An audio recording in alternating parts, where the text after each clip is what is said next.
Aux États-Unis, un jeune homme va porter plainte et gagner 75 000 $ contre un policier. La cause, une arrestation brutale et humiliante à cause de sa couleur de peau, alors qu'il n'avait rien fait. Alors que la ville va accepter d'indemniser la victime de profilage racial, ce qui va arriver au policier qui a commis cette faute grave va vous laisser sans voix.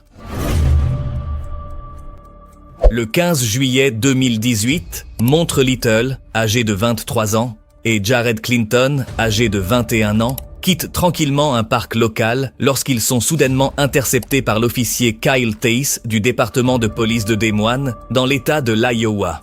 L'agent s'approche du véhicule et lance une prise de contact apparemment amicale. What's going on, guys? Okay. Not much. What's up? How you doing, officer? Is this your car? Well, it's a rental right now. My car's in the shop. Okay. Did something break down? Yes, sir. Gotcha. You guys just came from over at the park, right? Yeah, we just hanging out. That's it? Well, that's what we do. Is this your car? I just told you my car's in the shop, officer. This is a rental. Okay. How do you start it? What do you mean? I just put my foot on the brake and I put it in drive and I Okay. drive, officer. Demandant aux deux jeunes hommes ce qui se passe et si la voiture leur appartient. Face à cette interpellation, le conducteur collabore immédiatement et explique que le véhicule est tombé en panne, confirmant qu'ils reviennent tout juste du parc. C'est à ce moment précis que le policier pose une question d'apparence anodine. Il demande comment on démarre cette voiture. Demander comment démarrer le véhicule permet à l'agent de chercher des indices sur le lien réel entre le conducteur et la voiture. Si le conducteur hésite, bafouille ou ne connaît pas la manipulation, cela donne au policier un soupçon raisonnable pour soupçonner un vol de véhicule. Si le jeune homme s'agite, cela justifie une enquête pour conduite sous influence. Heureusement, le conducteur répond calmement et démontre une parfaite familiarité avec la clé, désarmant cette première tentative. So it's your car, though? Did they give you a It's fob or not something? my car, officer. Did My they car give you a is- key fob or something? Or Yes, sir. Officer. like, what does it do? Does it? You see, this that should let you know that it's in. Why are you Okay. Do you have any weapons on you or in the car? No, officer. Okay. Can I be honest with you? It smells like marijuana in the car, and I can see shake on the ground. And your buddy's given me the idea that maybe he's got a gun. L'agent bascule alors dans l'accusation pure et dure. Il demande si des armes se trouvent dans l'habitacle, puis formule un grand classique des prétextes policiers. Aux États-Unis, l'odeur suspecte de drogue est l'outil ultime utilisé par les forces de l'ordre pour contourner l'obligation d'obtenir le consentement du conducteur pour fouiller un véhicule. L'analyse du rythme de cette intervention montre une rapidité suspecte. L'officier n'a même pas encore vérifié les pièces d'identité qu'il a déjà conclues à la présence de drogue et d'une arme, se basant uniquement de son propre aveu sur un pressentiment lié à la posture physique du passager. You know what I mean? Like, that's what I think. How? I don't know. Just the way. I mean, just the way you're holding yourself, man. Like, that's why we're nervous, man. That's it. I mean, if you're scared because you got a little bit of weed, that'll be one thing. Officer, Okay. there's no weed. Okay. There's no shake on the floor. Okay. So there's no shake on the floor. Officer, Okay. All right. And you don't have any weapons on you, you said?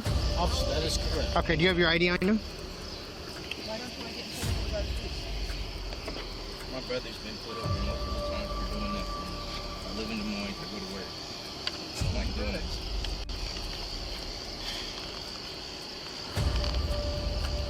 Okay. You ain't got no weapons on you? Go ahead and step out, Montre. Actually, I did. Yep. I just told you why. 3 times. You want me to recap again? Officer, look, my hands is up. Yep. Your hands are up, and now I'm asking you to step out of the car. I gave you my ID. You gave me your ID. Go run it. Yep, I don't want to. I'm not walking away from this car. Officer, can I ask you why? Yep, because I just told you, step out of the car. If you don't want to go to jail, I would expect you to please listen. I mean, I told you I'm a cop. Or when you step out, face the car when you step out. Face the car when you step out. Don't flex, don't flex. I don't know what you're doing, man, but you need to knock that off. Stop pulling on your arms. What's going on, dude?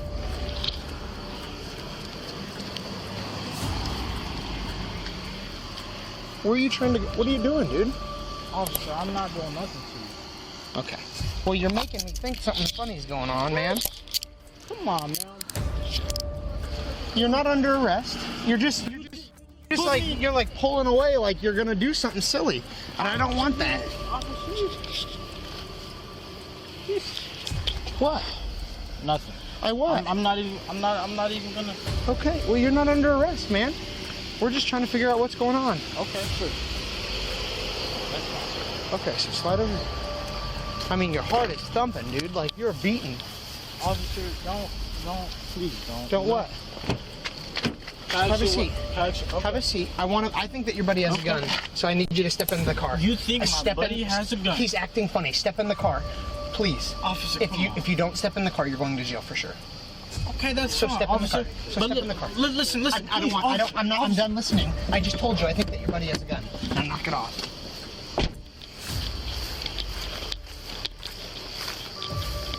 Nothing in there. Can you spread your feet just a little bit? Okay. All right, come back and stand with me, okay? You're not gonna run from the area.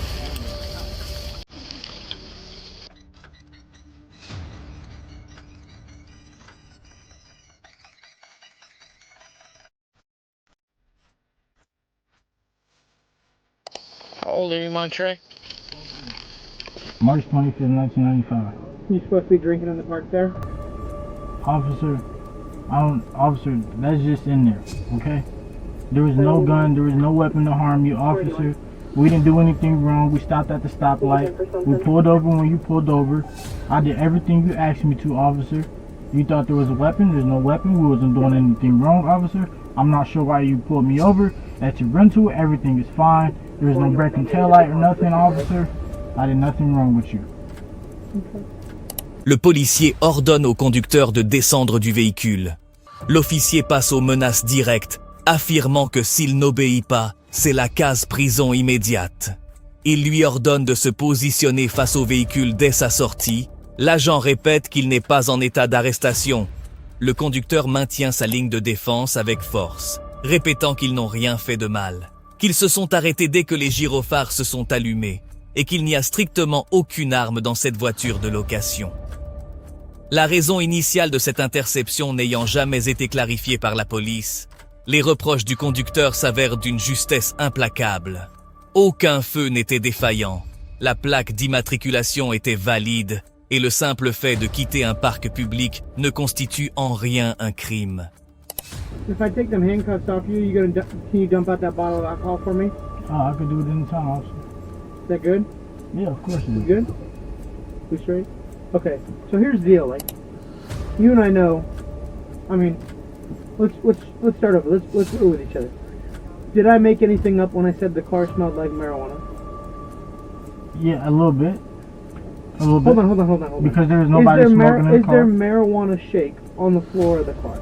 Officer, that was cigarette ash, okay? You didn't find no marijuana. I'm not charging you with marijuana. But here's what. If you want me to be real with you, like I want you to be real with me for a second. Like, did I make that up? You know what I mean? Did I make it up? I believe so, officer. L'officier tente alors une approche psychologique pour sauver la face, demandant au jeune homme de jouer franc jeu avec lui et d'avouer si oui ou non la voiture sentait le cannabis. Le conducteur refuse de tomber dans le panneau et maintient qu'il s'agit de tabac. Cette stratégie de l'honnêteté et du refus de céder au bluff a sauvé les deux hommes.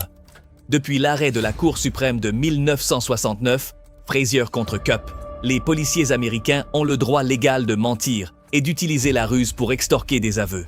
La technique consiste à feindre la gentillesse ou la compréhension pour pousser le suspect à admettre un délit mineur, détruisant ainsi sa propre protection juridique garantie par le 5e amendement. Okay, so you want me to just write you the ticket for the stuff that I had to write you tickets for? If you think that I'm lying, like, then we'll go to court and we'll talk about it then. Okay. Or do you want to just be real with me and I'll be real with you? Wow, officer. Right?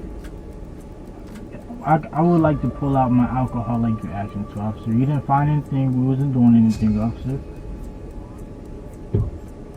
Okay. So you're not going to admit that you maybe were around people smoking or something like that? Officer. Were you around anybody smoking? Cigarettes. That's it. Officer, there's no weed shake on the floor, officer. Step out. Face the car.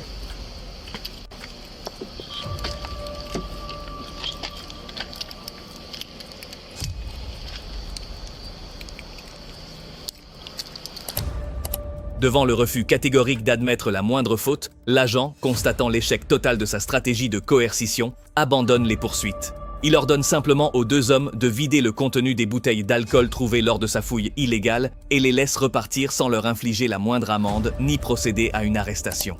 Quelques mois après les faits, les deux jeunes hommes ont refusé de laisser cette agression impunie. En collaboration avec une organisation de justice sociale locale, ils ont intenté une action en justice contre l'officier pour violation de leurs droits constitutionnels et perquisition sans mandat. En juin 2019, le conseil municipal de la ville de Des Moines a capitulé en signant un accord financier de 75 000 $ pour clore l'affaire, attribuant 25 000 $ à chaque victime et le reste au cabinet d'avocats. En France, les images de la police ne sont pas accessibles au public. Il nous faut nos propres images pour nous protéger. C'est pour ça que ce modèle compact de dashcam de chez GKU est indispensable. Elle s'installe en 2 minutes et filme tout votre trajet en continu. En plus, elle intègre une caméra arrière pour couvrir vos arrières. C'est votre seul témoin juridique face aux assurances et autres dangers. Lien, premier commentaire. L'enquête administrative interne a simplement retiré l'agent des patrouilles de rue sans toutefois le licencier, la ville protégeant les conclusions de ce rapport sous le sceau du secret professionnel. Les données statistiques révèlent pourtant que cet officier avait effectué 253 arrestations en 2017, dont la moitié ciblait la communauté afro-américaine, alors que cette population ne représente que 11% des résidents de la ville. Cette disparité mathématique majeure, couplée à une autre plainte en cours pour des faits similaires la même année, confirme la nature discriminatoire des méthodes de cet agent, dont l'incompétence et les préjugés ont coûté une fortune aux contribuables. Ce dossier met en lumière les dérives systémiques du profilage racial et de la fabrication de motifs de contrôle. L'officier a déployé un arsenal de techniques d'intimidation psychologique et de ruses juridiques pour piéger 2 citoyens ordinaires dont le seul tort était de quitter un espace public. L'argument de l'odeur de marijuana et la prétendue intuition concernant une arme cachée n'étaient que des outils de pure rhétorique destinés à violer les protections constitutionnelles contre les fouilles abusives et non autorisées. L'attitude de l'agent qui tente de forcer une confession amicale après avoir menacé ses interlocuteurs de prison est une démonstration flagrante d'abus d'autorité. À l'inverse, le calme olympien, le refus de céder au chantage émotionnel et la connaissance de leurs droits fondamentaux ont permis à ces 2 citoyens de bloquer la machine judiciaire avant qu'elle ne les broie. Au vu de l'impunité persistante au sein de cette administration, pensez-vous que le versement d'indemnités financières par la ville soit suffisant pour corriger les dérives d'une police locale, ou faut-il impérativement passer par le licenciement immédiat des agents coupables de profilage? Donnez votre avis dans les commentaires. Abonnez-vous pour ne pas manquer le prochain épisode sur les bavures de la justice.